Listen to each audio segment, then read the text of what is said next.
সুবর্ণচরে পারুল দর্শন ঘটনাটি আশা করি কেউ ভোলেন নাই।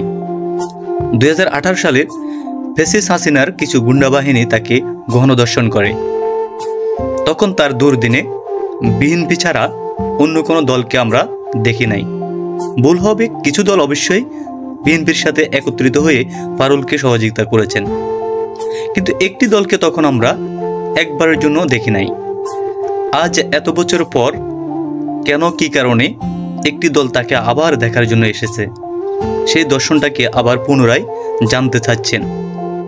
আসলে বিষয়টা কেন, কি কারণ, সেটা পারুল নিজেও জানে না। পারুল নিজ মুখে বলেছেন যে এরা কখনো আমাকে দেখার জন্য আসে নাই, আজ তারা এত বছর পর আমাকে দেখতে এসেছে, সেই জন্য তাদেরকে ধন্যবাদ। কিন্তু কি কারণে এসেছে সেটা আমি নিজেও জানি না। এখন আমার প্রশ্ন হচ্ছে, এত বছর আপনারা কোথায় ছিলেন? এই বিষয়টা জাতি জানতে চাই।